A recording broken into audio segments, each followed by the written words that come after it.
Hello, and welcome back to the Pure Nintendo podcast. This is your weekly dose of all things Nintendo.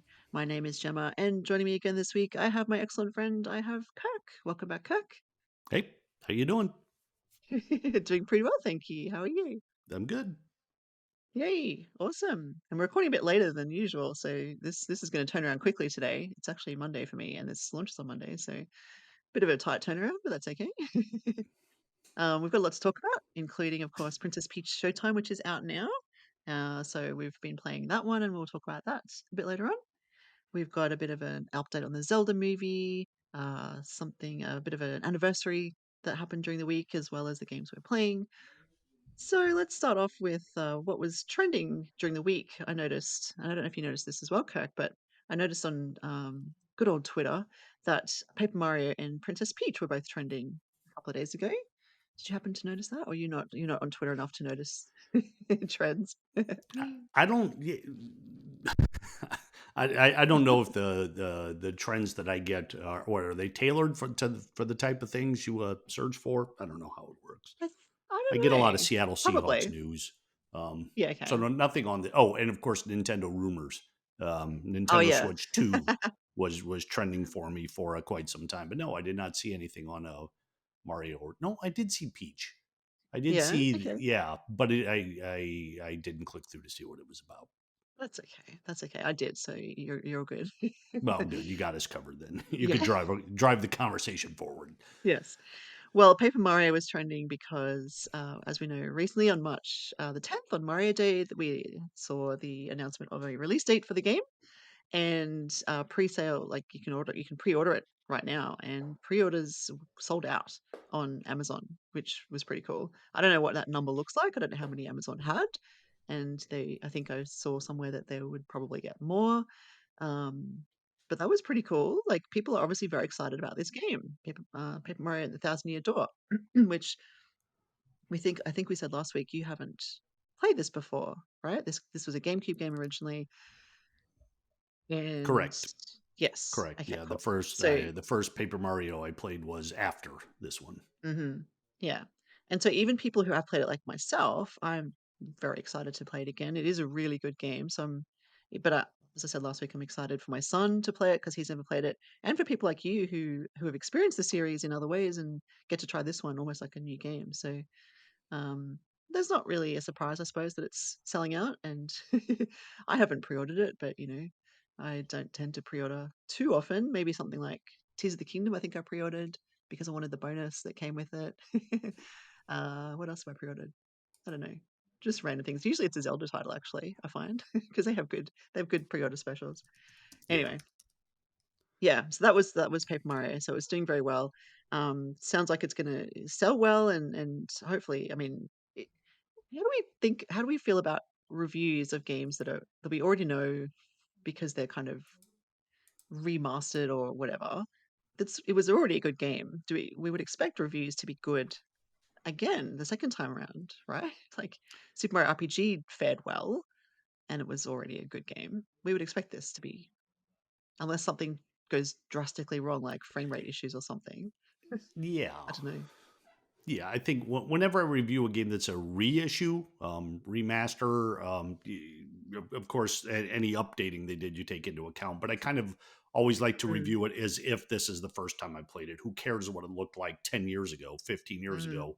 That's not what we're talking about here. We're talking about, does the game work today in this mhm. particular package? Um, so yeah, at least that's the way I'm generally going to approach it. Although you do have to consider, is it, if you play the game 10 years ago, 15 years ago, whenever, is it worth playing again just because it's been re-released? Yeah, true. Yeah, what's been added to make it worthwhile to get again, I suppose, if you've already had it? Yeah. Yeah, that's a good point. Or is Mm, time enough? I mean, sometimes I don't think they really even have to add anything if you just haven't played it in 20 years and it hasn't been available on a new system. mhm. Just being able to play it again can be enough. Depends on the game. Yeah, that's true. And this one, I mean, it is 20 odd years old, so probably has been a long time, enough time, I would say. Hence why most people are very excited to see it reappear. Yeah. Anyway, I'm very excited for it. I'm glad it's looking like a promising sales kind of figure, and hopefully it does well in the reviews. I'm sure it will. The other thing that I mentioned that was trending, the other thing that was trending this week was Princess Peach Showtime, which, as I said, has now been released. It came out on March the 22nd on Friday, and it was trending because it was coming out and there were reviews going up, and it looks like it's doing really well. But we haven't finished our review yet, but we're on. It's on its way, and it's looking good, of course. So the reviews seem to be, uh, you know, fairly high, like around the. Should have looked up Metacritic before I started recording. I meant to do that. That was something I meant to do. But I think it was around the 80 mark anyway, or 7.5 to It 80, seems something like right. that. Yeah, from what Yeah. I remember. Yeah, I think it's sitting on 74%, which is, pretty decent. With a mixed or average, yeah, what is it? 74 critic reviews, and it's on an 8.0 for user reviews. So, yeah, it's faring quite well. And it's nice to see Peach's latest outing because it has been some time since she's had a solo outing. And I think we know everyone's very excited to see that. She's obviously a very main character in the Mario verse. Is that a thing? Mario verse? In Yeah, Mario's world. yeah, sure. It seems to be how people. There's like there's the Mandoverse now, for Star Wars. Yeah, Yeah, yeah. I don't know.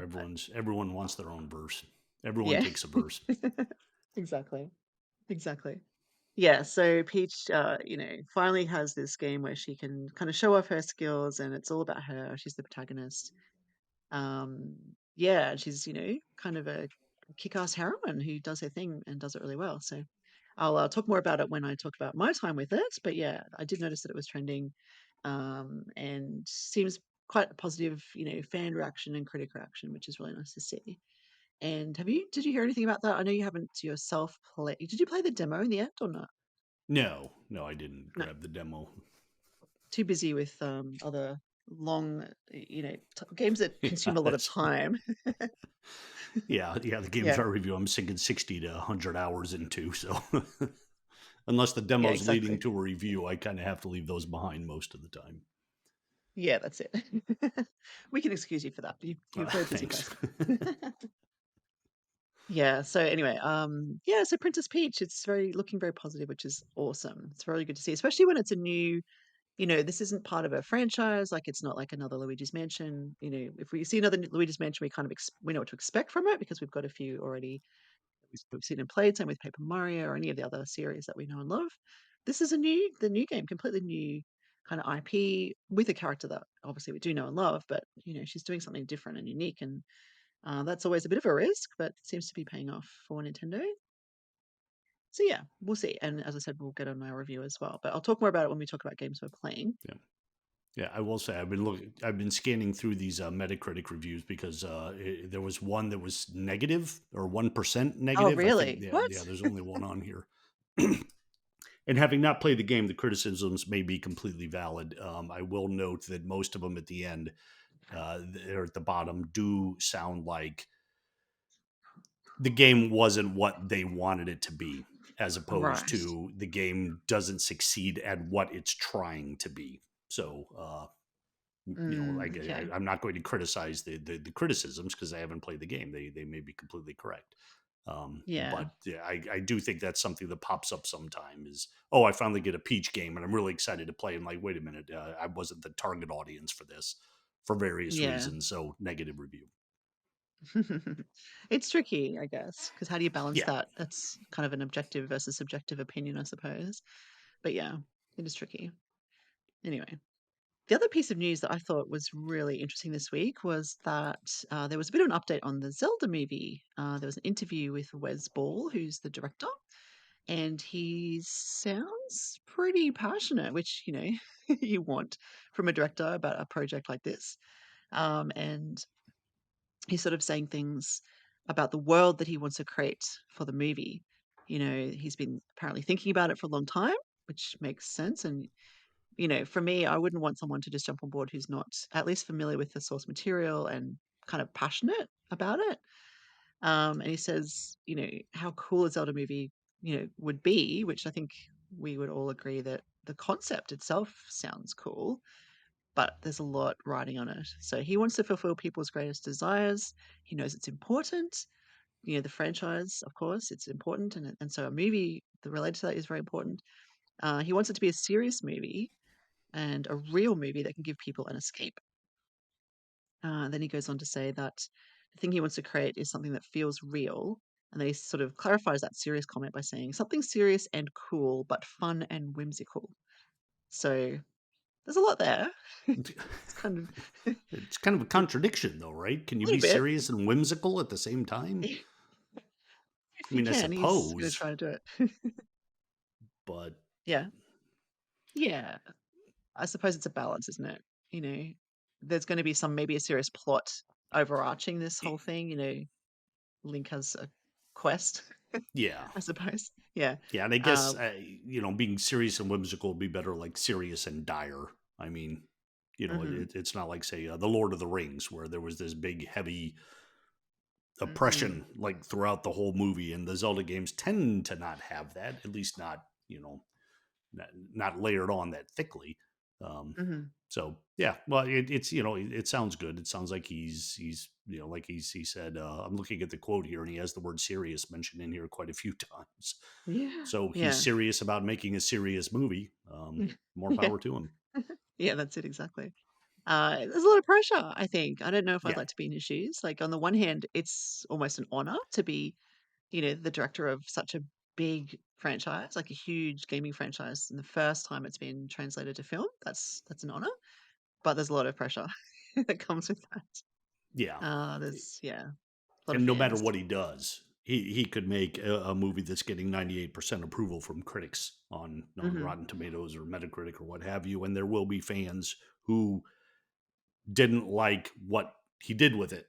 Like we were Hmm. saying, if you want a Zelda movie to be a specific thing based on your experience with Zelda, and if he goes a different route, then there are going to be people who hate it no matter what. So yeah, Yeah, but that's it. he's a professional. He knows this.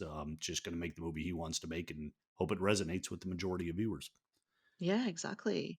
I was just thinking because the Zelda franchise has varied so much, you think about the style of Wind Waker versus the style of Twilight Princess versus the style of, I don't know, well, You know, even more Four recent Swords titles. Adventures.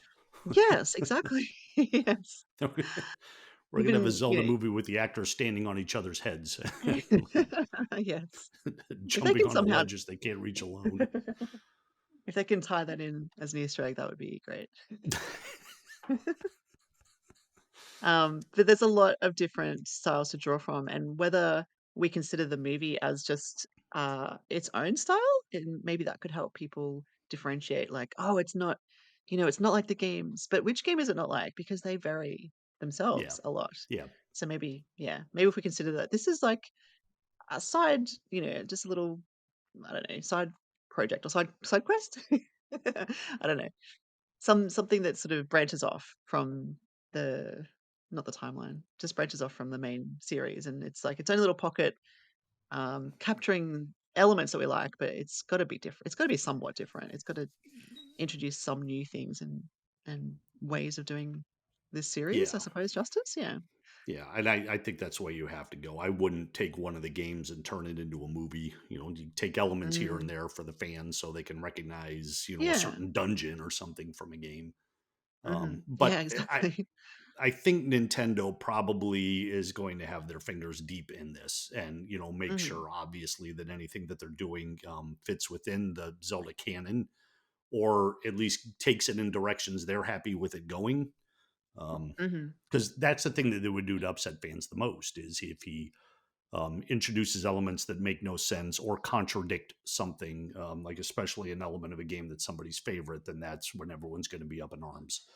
So Yeah, true. I'm sure Mm. Nintendo is going to kind of guide him along, and the whole creative team to make sure that it's something that doesn't interfere or contradict um, previous Zelda games or Zelda games they're going to do in the future. Because this will become part of it. It's going to be something people Mhm. talk about along with the games going forward.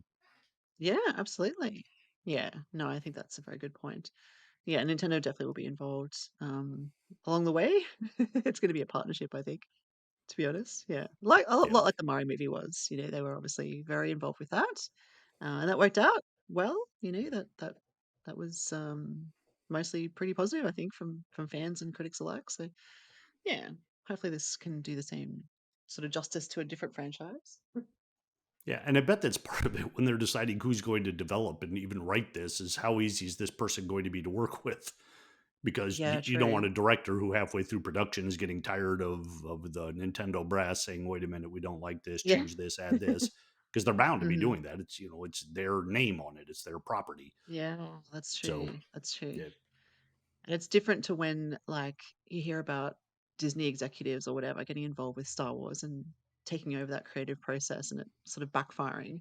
yeah, Um, and so, but Nintendo has to be part of the creative process. They're not just funding this. Like you said, it's their property. They own this. So, yeah, I think it makes sense that they have a lot of input. Yeah, and like you said, Wes Ball must be on board and easy to work with or easy to or have the same vision, I suppose, as Nintendo yeah, does because, yeah, he's gotta get it right from the start, right? He's gotta yeah. yeah. Yeah, I get this, I And get to this. have ideas that are more likely going to fit with what they want instead of coming completely out of left field Mm, and throwing the Nintendo brass for a loop. yeah, Like, exactly. what the heck are you doing, man? Yeah. So, yeah, that's interesting, and I love hearing uh, that tidbit of information from him. Obviously, he sounds very excited. We're all excited, I think, as fans, maybe cautiously so, but, um, it's gonna be something we'll talk about on and off for the next, however long. When did they say it would be released? Did they give a date? No, they didn't, did they? But it's I don't probably think a so. couple of years, Yeah, probably about 2 years, I'd say. yeah. Still no details. Yeah, and I think he has a movie coming out. He's doing no, not Godzilla. What is it? Planet of the Apes movie, I think, that's out soon. That's his Okay. current thing that he's doing. So once that wraps up, well, it's wrapped up, but I think it's getting ready to be released very soon. I think it's this year, in the coming months. So once he's done and dusted with that, then I'm sure this will be his next big project. So yeah, I'm sure we'll hear more soon. The other piece of news that we heard during the week was uh, an earlier release date than we expected for a title, Shin Megami Tensei 5. Would you Yep. like to talk about Vengeance. that one? Vengeance? Yes, that's the Yep. subtitle, sorry. Yeah, this is So the you re-release from the Switch game that was released. What did we 3 years ago, 4 years ago? mhm. Um, and it was set for release on the 21st, June 21st, and now it's coming out June 14th. Did they say Um, why this was happening? nope, but you don't Okay. question it. Yeah. Adjust the countdown clocks. So Yeah. Yeah. we're 7 days closer. Yeah, Yeah, and they've interesting. offered some more details about what the extra content is. This isn't just a re-release of the game. They're Mhm. adding a completely sort of second chapter or second ending, like a whole second half. Mhm. And as we mentioned before, if you play the game, you start at the beginning, but you choose at the beginning which path you want to take. And if you take the original, it's basically the same game, but with a lot of there's some new content and quality of life improvements. But you can also choose to play the new content where you get halfway through the game and then it goes off in a completely different direction. So you're getting all new content from that point forward. Mm. Um, so Cool. yeah, I think I mentioned before. I wish they did it so that you reach a point like in the Fire Emblem games, the ones where you had different paths you could take. There comes a Mhm. point where after the first half, you make a decision and then you go the other direction. So you could save your game right before that, go back to that save Mm. point, and then take a different path. This way, you're going to have to play the whole thing again. Yeah, true. So if you've already played the game and you're just going to take the second path, fine. But otherwise, you're going to have to. Yeah, this is a long game too. I mean, we're talking Yeah. again upwards around 100 hours if you want to take care of all the side quests and make sure you're getting up to the Mhm. point where you can easily win the battles. So, but Yeah, looking right. forward to it. Looking forward to giving this game a second chance. Will you do which path will you take? Will you take the path with the original game or the other path? I will take the other path because I've done the Okay. first path. Yeah. And for You don't wanna review do it again. purposes, yeah, I want to get through to the new content. Yeah, true, true. Yeah.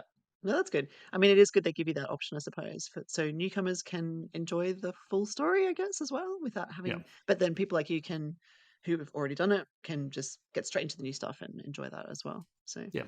Yeah, Yeah, that's and cool. that's something else they haven't announced. I don't know if there's any inclination to do this, but if you have played the game, the original release, and you play the game again, if it's going to carry anything over, kind of like a new game plus Ah, yeah. or any bonuses in that regard. Mm. Curiously, you can order the physical release now. It's available in a Oh, standard okay, and a steel case edition with some additional cool. content. But the Nintendo version, you cannot pre-order the digital Mm. version yet. You can on other systems, but you cannot on Nintendo. That's interesting. Why Yeah, would that be? I don't Hmm. know. I no idea what the delay is there. Yeah, okay. It's a week early, but you still can't pre-order it digitally. But Yeah, so you can pre-order the steelbook. They have a steelbook case for the Switch. yeah, Yeah, and you can pre-order that physical version, but you cannot pre-order the digital version. Okay, interesting. I guess you will be able to at some point, but maybe they oh forgot. sure, yeah. I mean, you don't need to rush to get your pre-order in for the digital copy, right? You don't have to worry Yeah, that's it. They're about not going to digital run out. copies selling out. Yeah, that would be funny if it did. Yeah. But they Sorry. also they offered some details on the new characters and plot, and it does look interesting, and the character Hmm. designs are all kind of cool. So, and that's one of the good things about this game is the various demons and characters you meet are all wonderfully designed, and the Hmm. vast majority of them, if not all of them, I think it's just the vast majority though, are based on actual myths and demons and angels and things from various cultures and religions. So a lot of them tie into names and characters that you've heard before. Uh, so Cool. it has historical value. Yeah, yeah. You learn while you play. Yeah, that's cool. Awesome. Yeah, we'll look forward to that one. So yes, June the 14th, it now comes out. If you're a fan, let us know if you're excited about the new release date. A new kind of segment I wanted to introduce, and we'll see how this goes. But we talk about these occasionally, anniversaries. And so it's like this week in history or this week in Nintendo or something like that. When there's an anniversary that comes up. And this week, just a few days ago, actually, was the anniversary of the Game Boy Advance, which debuted on March the 21st in Japan. And so that was in 2001, 23 years ago, which, yeah, just blows my mind. Did you have a Game Boy Advance? I did. I got one Hmm. very late. In fact, because I came in late to Nintendo, as we've discussed before. My first system ever was the GameCube.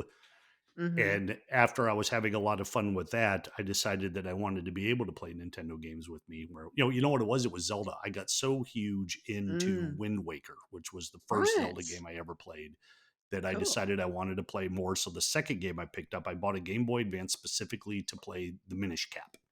All right. There you go. That was good. I do like the Yeah. Minish Cap. Oh, I Yeah. had a lot of fun with that one too.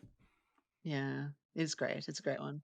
Yeah, the Game Boy Advance, I was just looking sales-wise, it's actually the 10th best-selling console of all time, Yep. which is pretty cool. Yeah, not as high as the DS, obviously, which is, I think, the second best selling console, and not as high as the Game Boy either in terms of handhelds, but higher than the 3DS, higher than the Nintendo 64, higher than the Super Nintendo. So yeah, it was obviously a popular little handheld, and I remember getting it pretty much when it first came out and loving the feel of it and the size of it and the color and the look of it. It was just such a cool looking little, was it like a, I don't know, twilight blue? What would you call that color? It was like not quite blue, not quite purple. It was like this cool color. Um, wow, was it the same as the GameCube actually? Was it the same color as the GameCube now that I think about it? Because that was like a Yeah. purpley blue, wasn't it? Hmm. Yeah. Well, they had Anyway, different colors, right? I don't know. I had the I'm blue sure the one, first whatever one, it yeah, the was. first one was probably one set color. Yeah. Oh, 'Cause maybe I if you think the got it one I later, got was maybe you kind got of a a different one. gray. Oh, okay. Cool. Yeah, and it had some really great games. Obviously, the Minish Cap. We had things like Mario and Luigi Superstar Saga, Golden Sun. Hmm. There was, Mario Advance, which was a Super Nintendo port.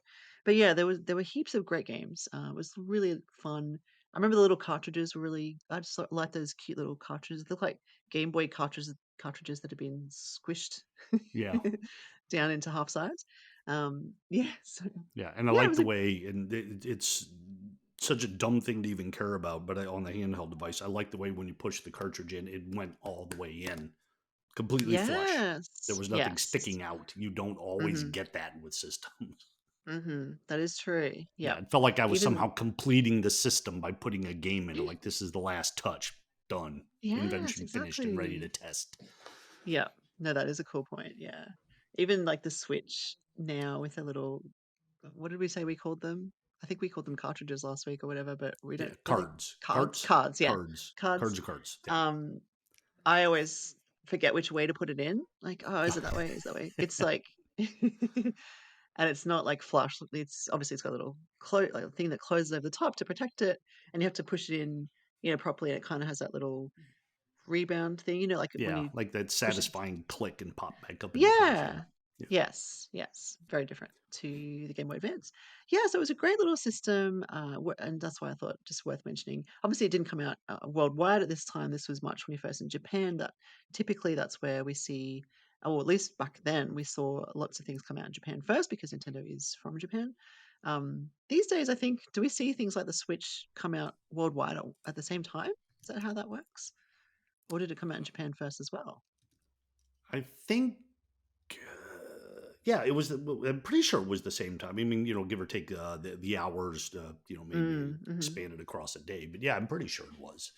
Yeah, I think so. Anyway, I think it was definitely at least US and Australia were the same because I remember getting it at the same time as people on our team in Pure Nintendo land.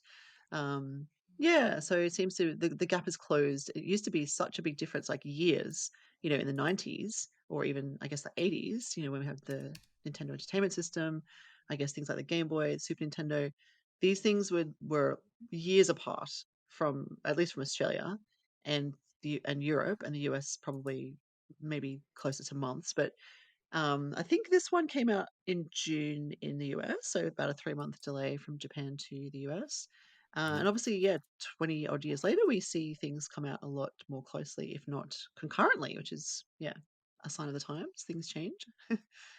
Yeah, which is Yeah, I interesting. think these days they have to release, at least in most major Mm, hmm. regions, they got to get it out pretty quickly. They do. Yeah. The It's appease the like, fans.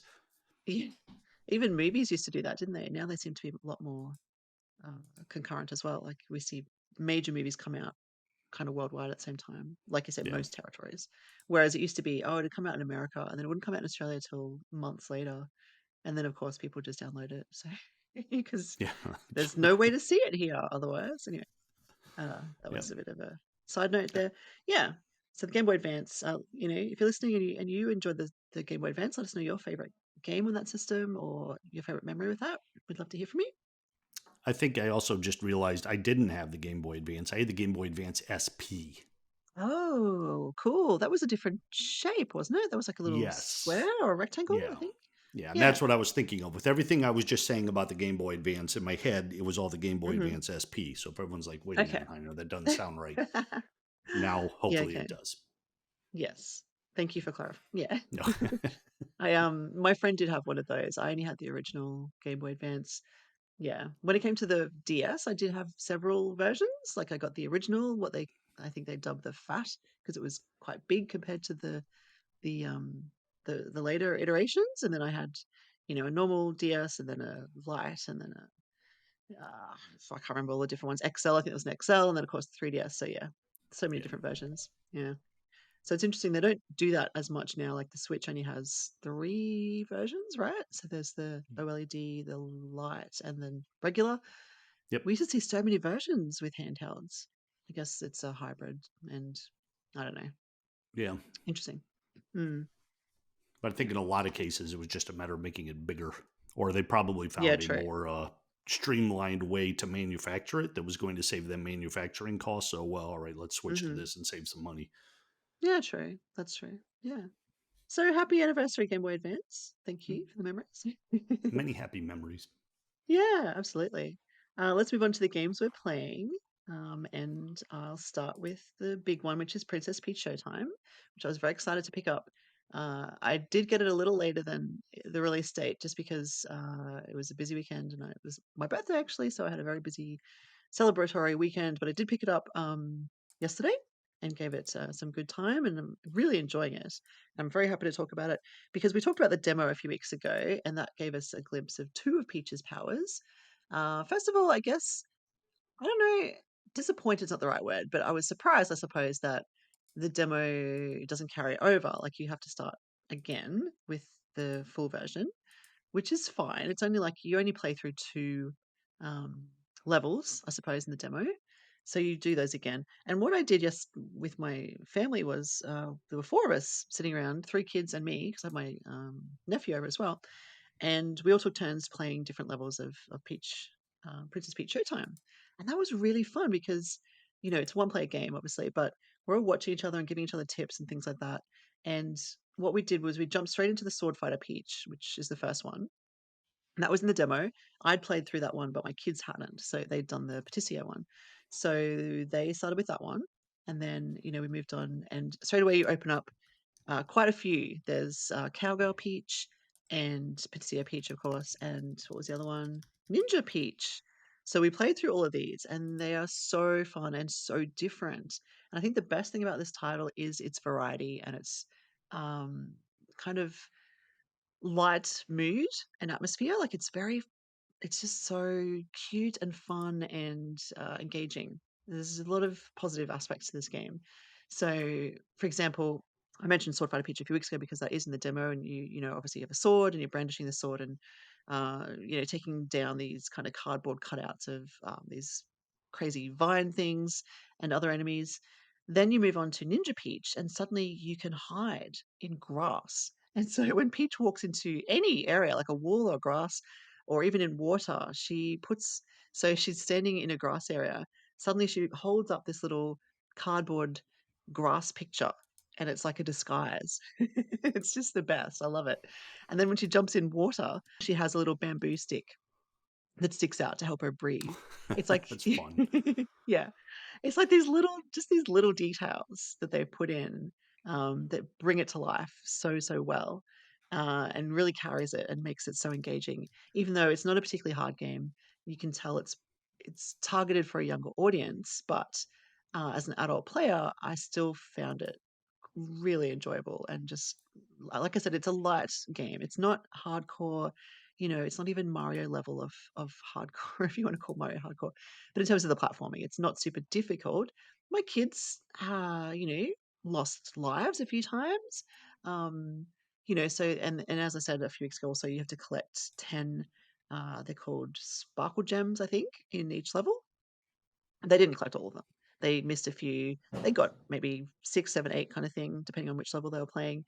So, it's not like it's a walk in the park for that. And they're sort of ranged in age between 10 and 13, the 3 that I was playing with. So they're not super young.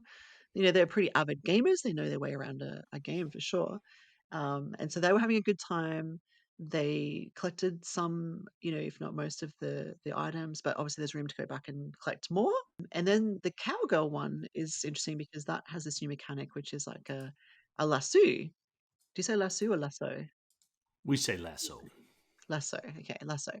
So Peach can lasso enemies and pull them off horses. She can lasso boxes and open them. She can lasso all sorts of things.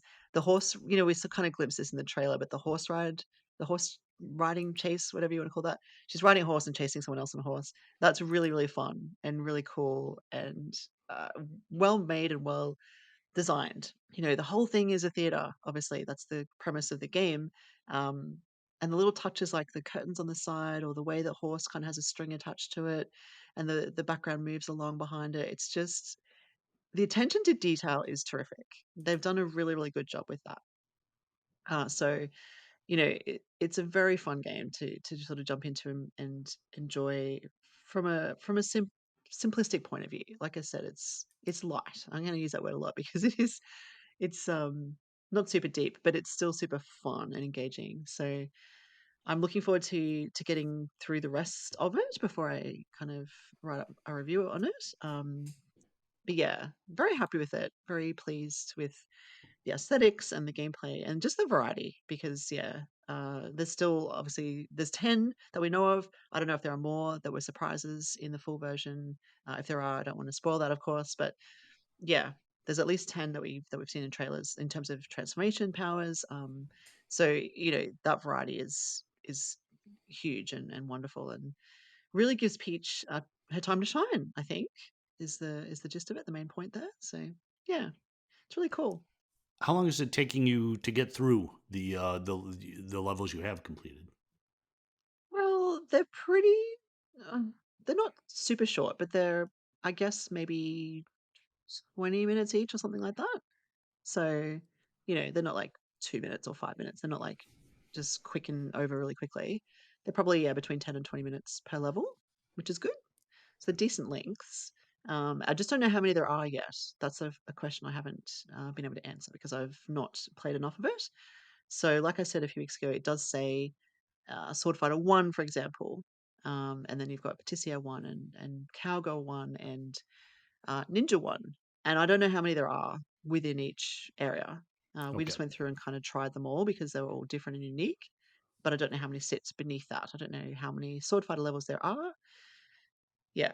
So I'll get back to you on that. But that's because if there are, 5 or 10 or however many there are, that obviously gives it a lot more longevity and time and gameplay time, which would be great because I think if each level takes 10 minutes and there's 5 in each level times 10, you're looking at a bigger gameplay time there. Plus, if you go back and collect all the sparkle gems, there's plenty to do if that's the case. And because it has that number one, I have to assume there's more below that.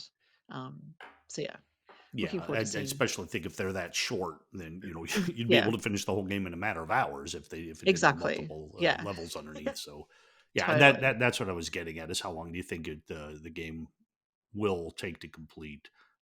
Even like Mm, compared to say a standalone Mario platformer type mhm. thing. Did they give you enough for fans of Mario to be able to be satisfied as opposed to like, well, that was over too fast. Yeah, that's it. That's a really good question. And because I haven't reached the end, I don't know the answer to that, sorry, but based on my experience so far, I'm thinking it is going to be enough in terms of time and especially variety. But yeah, if you compare it to a platformer, I mean, you can whiz through a platformer. It's similar in the sense that you could just go through a platformer from start to end and do all the necessary levels and defeat Bowser and you're done. Or you can go through and get all the secret levels and all the Yeah, hidden coins, all that sort of thing. So it has a similar vibe to that in that Peach has to collect the 10 gems as well as there's a ribbon in every level. There's a shop where you can buy outfits for Peach and for her little friend Stella the Star, the theater's guardian. And then, of course, there's going to be some kind of battle with the antagonists at the end. But there are sort of mini boss fights in each level as well, which is really cool. So the cowgirl one was really fun, where there's the lasso. You have to kind of lasso the this guy shoots barrels at you. You have to lasso them and throw them back. So it's really kind of uh, diverse in terms of how you use each power to defeat each mini boss. So I like that as well. So yeah, it's it's promising, and I will get back to you on my final thoughts. There are probably a few little you might have seen online. I think a few little frame rate kind of issues, I suppose, that maybe make it less than perfect in terms of presentation, but it's not anything super noticeable or super. It doesn't affect the gameplay, that sort of thing. But yep. That surprises me from a Nintendo me first too. party game. Yeah. I noticed sort of, for example, and I noticed this in the demo and thought maybe it'll be ironed out in the full game. And it's not even part of the gameplay. It's just when the levels are loading, there's like a curtain, a closed curtain, as if you're in a theater and the curtain is closed, you're waiting for it to open to reveal, the show. So it's pretty cool that it does that. But the curtain kind of waves. It's moving like a real curtain would in real life, but the way it moves, it's kind of stilted and jarring a little bit. Like it's just not moving fluidly, if that makes sense. And I noticed that straight away. I'm like, huh, I feel like it's having an issue there. I guess it's loading a level in the background and whatever. They haven't optimized this curtain for some reason, and the full game seems to do that as well. So that's interesting. And again, it's not gameplay; it's literally just the loading screen. But it Yeah. just stood out to me as being like, well, that's weird. Shouldn't the curtains be flowing a bit more smoothly? I don't know. Yeah. So it's little things like that. Doesn't affect the gameplay at all. But yeah, it could probably present a tad better in that regard. But yeah, interesting. But yeah, overall, definitely loving it so far, and we'll continue to enjoy it and write my full thoughts up as soon as possible. Yes. Do you have any other questions about Princess Peach Showtime? No, no, but I'm looking Okay. forward to hearing more as you get deeper into it. Yeah, thank you. Yes, me too. I can't wait to unlock more of the transformations. There's two levels in the theater, so you start off on the sort of ground level, which is where those first four are, and then there's like this balcony level that you can see stairs leading up to it, but it's currently kind of closed. So once you um, play enough, I suppose it will unlock that, and you can go upstairs and unlock more transformation powers. So yeah, but it's such a cool idea. It's just very fresh and unique, and doesn't feel like anything else. They could have just made a platformer, like Princess Peach's last outing was a platformer, wasn't it? Super Princess Peach, and it was fine. I enjoyed it. I like platformers, but you know, it was kind of just Mario's games with Peach, and she had an umbrella. So this is very different and unique, and I like that. I love that for Yeah. Peach. It's good. Yeah, It's good that they put the time into it that way to come up with something fresh. I'm curious to yeah, see if they sat down saying, "Let's make a Peach game. What are we going to do?" and then settled on this approach, something new, or mm, if they had this idea and then thought, "You know what we should do is put Peach hmm in this one," and that was after. yes. So Yeah, I know. I would love that too. I would love to know that too, sorry. You hear that all the time with movies and games where they have a concept and they're like, well, actually, this would fit this character. Let's do that. Or they yeah, change it up. Even Mario Brothers 2 was, I think, some other game that they put Mario in. That's why it's so different and stands out from all the other Mario games. Yeah. So I don't know. And there's no Bowser, so it's like it's a new villain as well. Even the Toads, they get kicked out of the theater at the beginning when the villain comes. So you have these new little creatures who are toad-like. They're little cute little things. What are they called? Theets, which I guess is like short for theater kind of thing. Like they're little theater okay, minions. They're not minions. They're good guys. But they're like the little cute little characters that help Peach out, and they're yeah, there's no toads. So it's completely original except for Peach. She's the main person, and we know her, but everything else around her is completely new and original. So it could be the case that they had this idea and they're like, yeah, let's put Peach in it. Or maybe they developed it for her.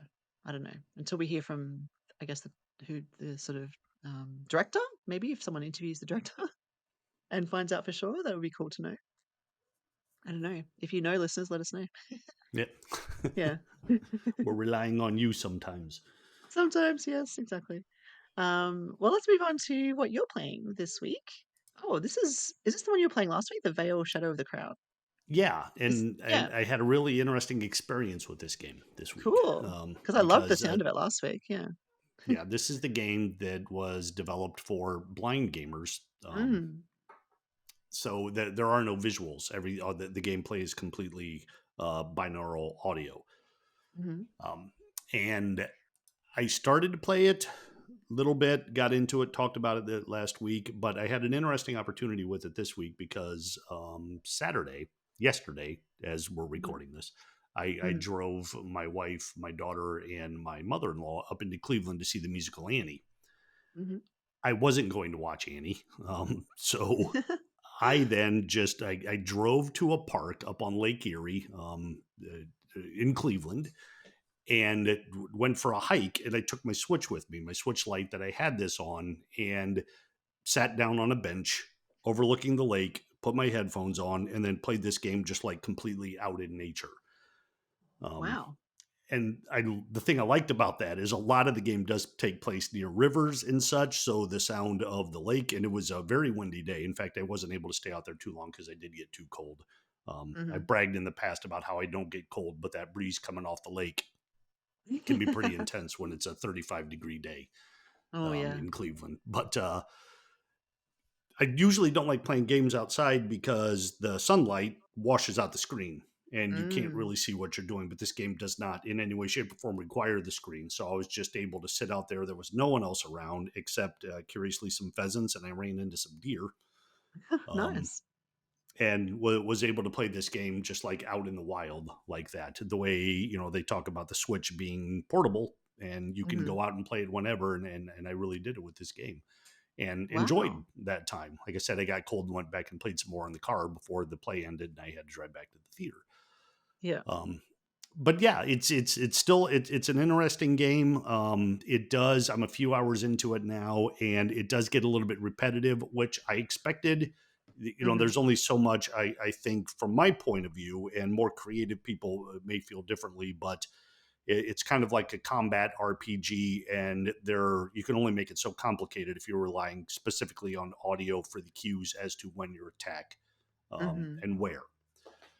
So it does after a while start to kind of settle in to a pacing that may put off some gamers who are used to like constantly expanding battle systems and more intricate setup. This is just telling the story and having you go through it with this very unique experience of having a character who's blind. But almost done, and my review will be up soon. Cool. That's awesome. What a cool experience. Yeah, to actually be out there in nature enjoying a game via audio. That's such a unique Yeah. yeah, I love that. That's really cool. Yeah. I'm very curious about how it feels to play it because it must feel at first for people with like for a vision person with vision to play a game that has no visuals, it's got to feel kind of strange, right? Yeah, yeah, and it's hard because like you're listening to it, and like half the time I'm shutting my eyes because I feel like that's the way it's meant to be experienced. But Mm. I'm so not used to having my eyes shut when I'm playing games, even though I Yeah. know there's nothing on the screen that's going to help me progress. I'm still looking at the screen while Yeah, I'm right. playing. Yeah. And I think actually that's another thing about it, where being out um, looking over Lake Erie, where it's just nothing in front of me except for sky and water.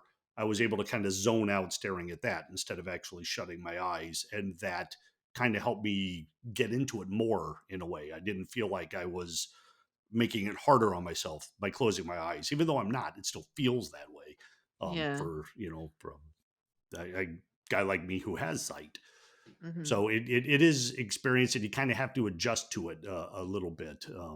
But it, once you figure out how you're going to play it, and you're able to focus on the game, then it becomes a much more enjoyable experience. It's just a matter of finding your comfort level with eyes open, eyes shut, look at the screen, looking at the wall, the lake, whatever you got.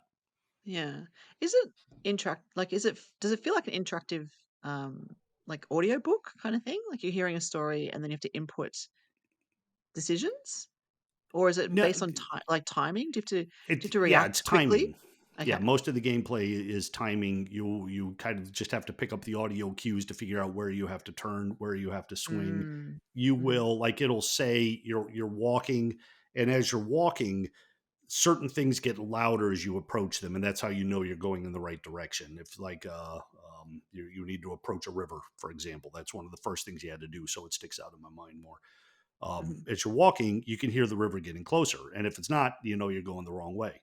I didn't test to see how far I could go the other way. Like, is there a wall in this game Mm. where Yeah. it's stopping you from just for a half hour walking the wrong direction and ending Yeah. up, somewhere else? I'm sure that's not the case. It's going to stop you and send you back the right direction. Mhm. Yeah. Interesting. Yeah, like a boundary like they have in well, Yeah. in other games, yeah.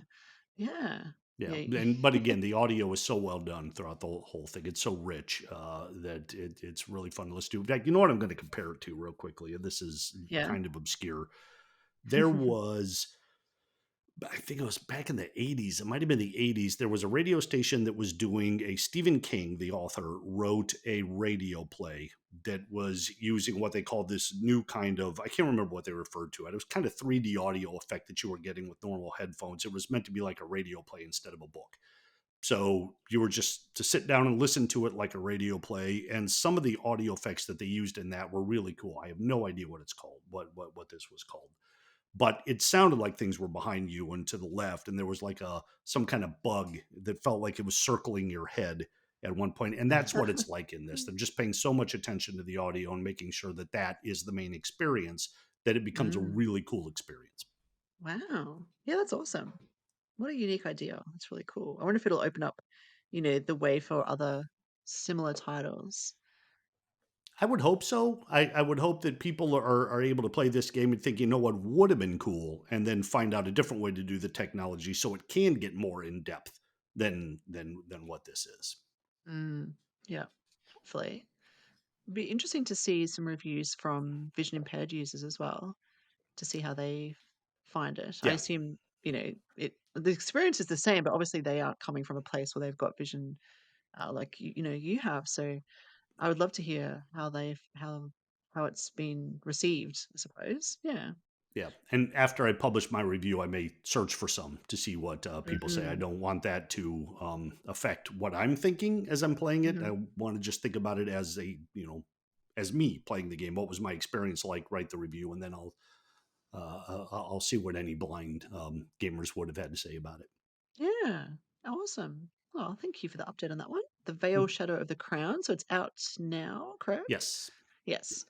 Yeah, and again, listeners, if you've played this one and you have an experience with it, let us know because it does sound very interesting. We'd love to know your thoughts. The other game you're playing at the moment is Legend of Legacy HD Remastered.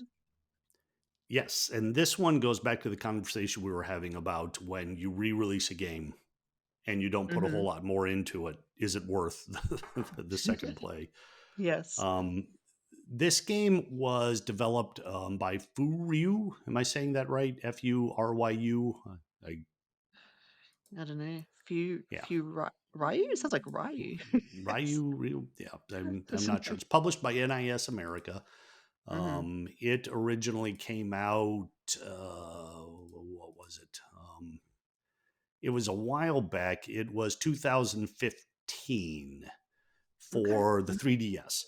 And this is a JRPG um, that kind of varies from most of them in that the bulk of the game does not center around a story. In fact, there really isn't much of a story.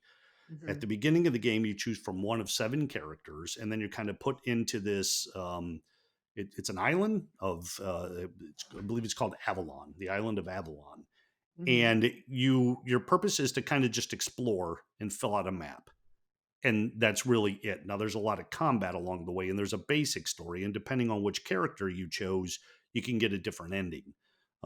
And then you finish it and you can go back and play another character.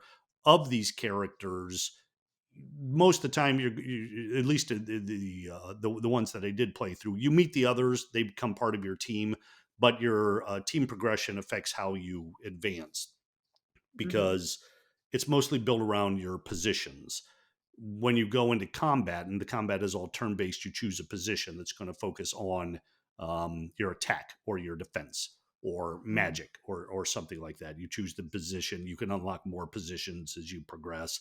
And then that'll also affect which weapons you use. The more you use the weapon, the more adept you become at it. So it really is exploration and combat focused as opposed to having a story that's driving the whole thing. Mm, yeah. Um, I didn't get as into it as I'd hoped because I guess I need a story more than I thought. Um, there wasn't a whole lot to push you through, and the game has a lot of difficulty spikes because as you're kind of exploring the land and meeting, just the monsters that you run into and you fight, you're doing okay. But then you come up against the bosses. And if you have the right positions, the right abilities, the right group, the boss is very easy to kill. If not, it can be a real pain in the butt. And then Mm, you are grinding a lot in order to get to it, to get through it. So you're no matter which character you pick, eventually you're going to run into a boss where you just have the wrong character to fight this guy. And if you do not have a good story to push it through, then getting over that hump really isn't worth it to me.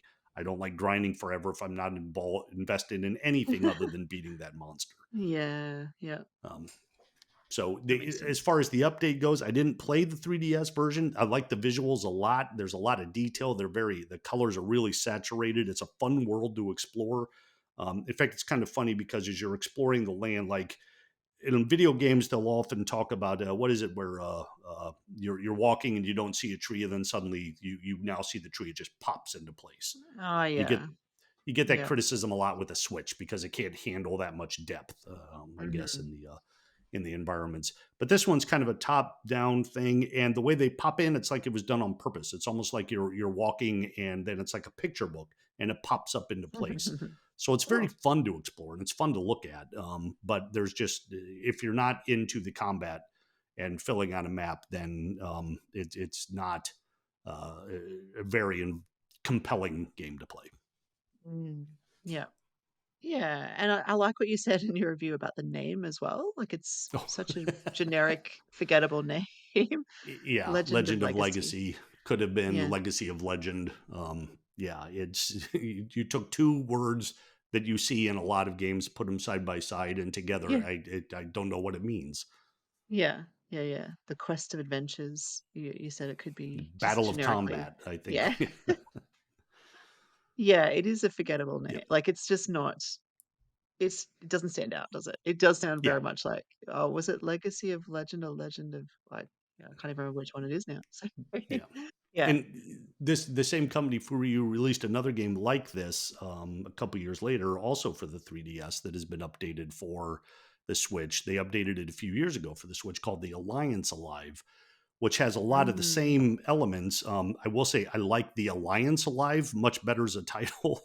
yeah, um, it has the same alliteration, but I think just having yeah, alive in there makes it feel more like I don't know, urgent. We'll say. yes. Mm, But that one, it's funny, and I pointed this out in the review too. That one did have a much better story, and the characters coming together and pushing through it. But the environment I didn't like as much. But that's because it was designed for the 3DS, and it's just easy to get lost in it. And on the big screen, it felt empty to me. So if you were to take the combat and the exploration of the first game and combine it with the story of the Alliance Alive and put them together, you would have a fantastic game on their own. I don't know that either one of them stands out, and I'd be curious to talk to someone else who did play both games and see which one they liked better.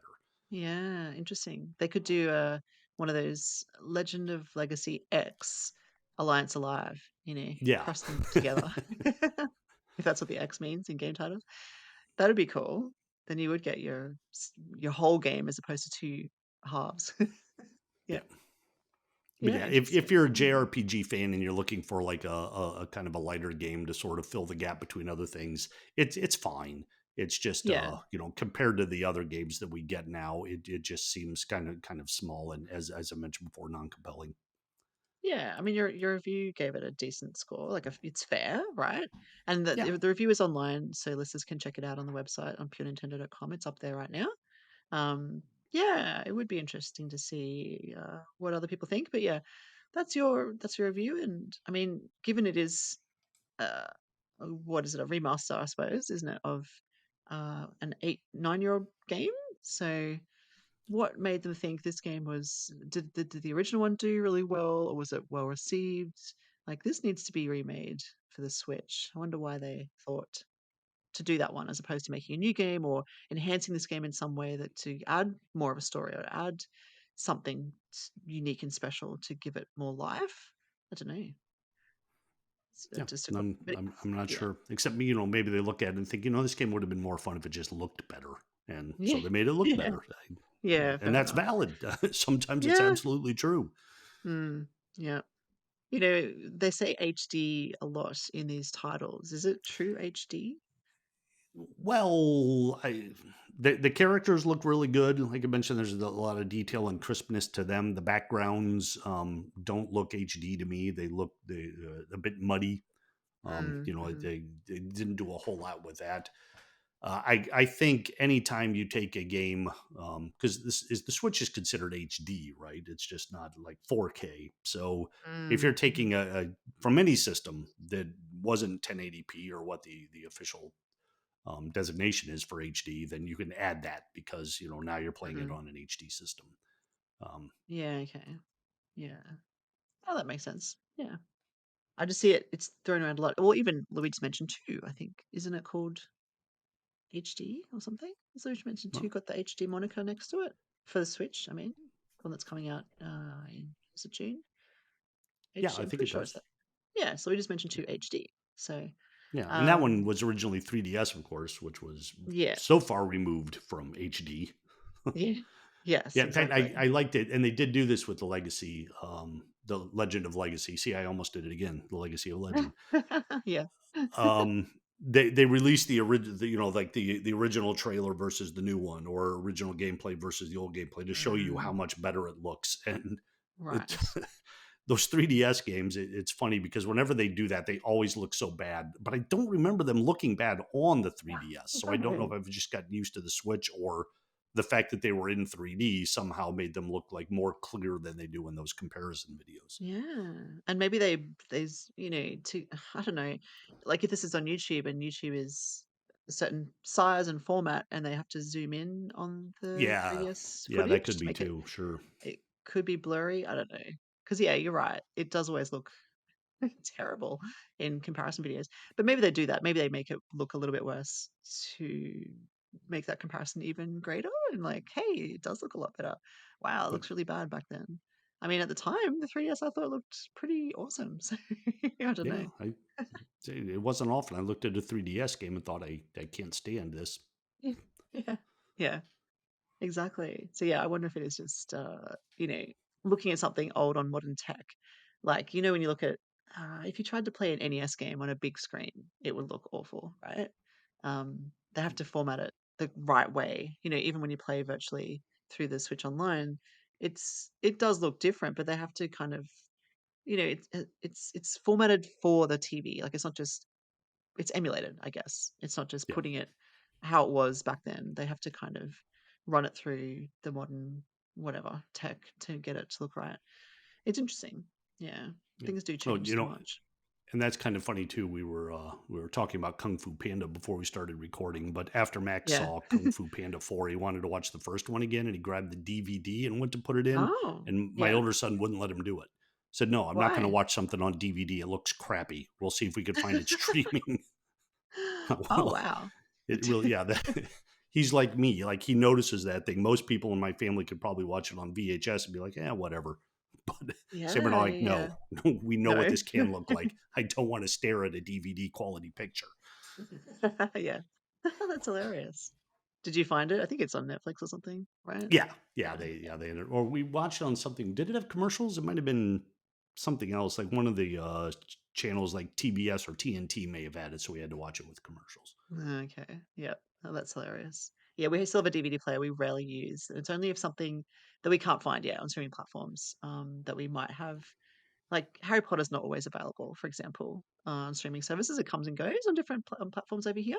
It's never on Netflix forever. It kind of has special seasons or something.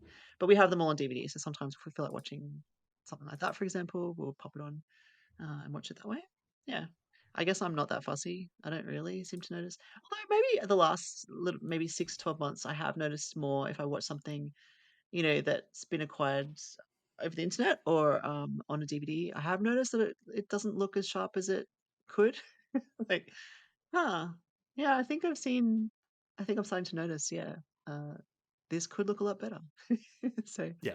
imagine when we get our Switch 2, what that's going to look like. And Oh maybe yeah. we'll be Well, talking about I'll how, never be able to play the Switch again. Like, yeah, how did I even exactly. do it? Yeah, that'll be it. We'll be complaining a lot.